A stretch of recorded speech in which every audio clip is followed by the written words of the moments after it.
Halo, Assalamualaikum warahmatullahi wabarakatuh. Kami dari kelompok 7 mata kuliah auditing.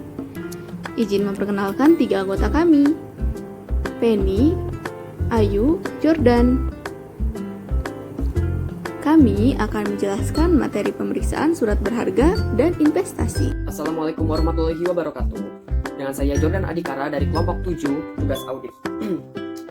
Hari ini saya akan menjelaskan definisi surat berharga dan investasi, lalu ada syarat surat berharga, lalu yang ketiga fungsi surat berharga, dan yang terakhir adalah dasar mengikat penerbit surat berharga.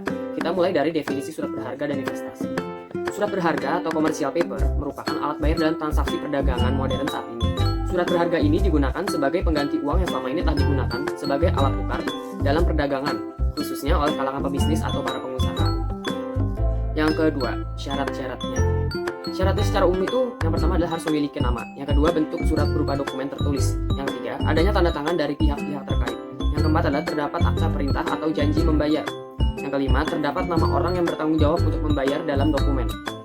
Lalu adanya keterangan jatuh tempo atau waktu pembayaran yang harus dilakukan. Lalu ada fungsi surat berharga. Fungsi surat berharga yang pertama, fungsi pokok suatu surat berharga sebagai alat pembayaran yang kedudukannya menggantikan uang. Lalu dalam penerbitannya, surat berharga minimal terdapat dua pihak, yaitu penerbit dan penerima surat berharga. Pada awalnya, kedua pihak terikat pada perikatan dasar. Tindak lanjut dari perikatan yang sudah disepakati tersebut, ada satu pihak untuk memenuhi prestasi menerbitkan surat berharga. Terima kasih.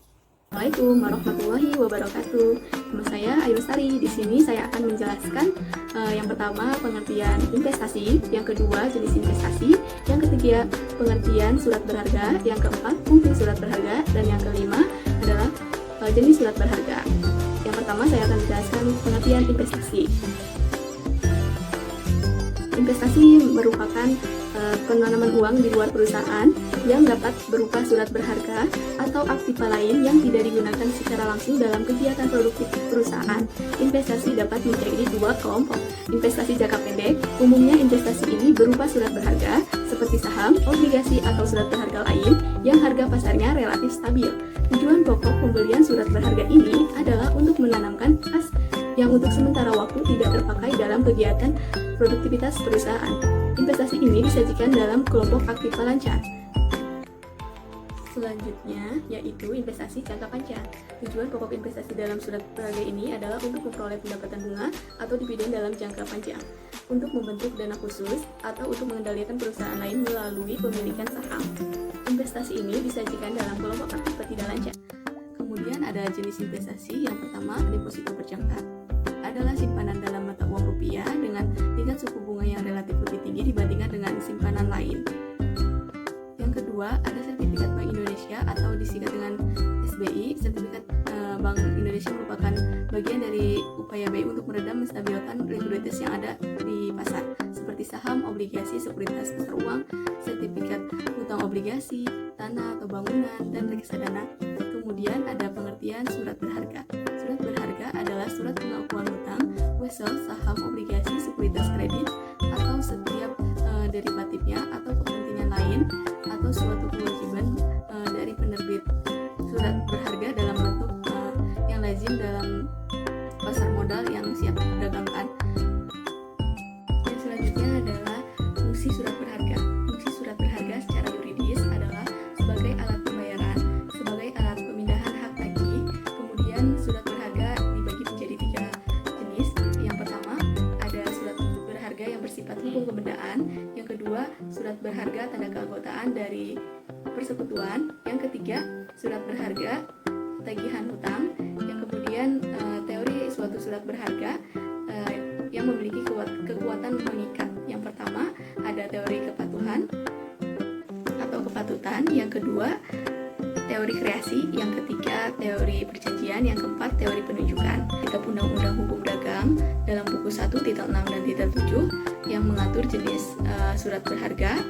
Di antaranya ada wesel, surat sanggup, cek, kwitansi, dan promise. Halo, perkenalkan nama saya Arvenia Roli. Saya akan menjelaskan tentang sifat dan contoh surat berharga, tujuan surat berharga dan investasi, prosedur pemeriksaan surat berharga, verifikasi, dan kertas kerja pemeriksaan surat berharga dan investasi. Sifat dan contoh surat berharga. Contoh dari surat berharga seperti saham, obligasi, atau surat berharga yang lain yang harga pasarannya relatif stabil. Investasi dalam surat berharga dapat merupakan current asset atau non-current asset tergantung maksud atau tujuan dari pembelian surat berharga tersebut.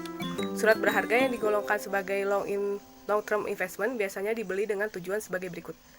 Yang pertama, untuk menguasai manajemen dari perusahaan yang sahamnya dibeli. Yang kedua, untuk memperoleh pendapatan yang kontinu.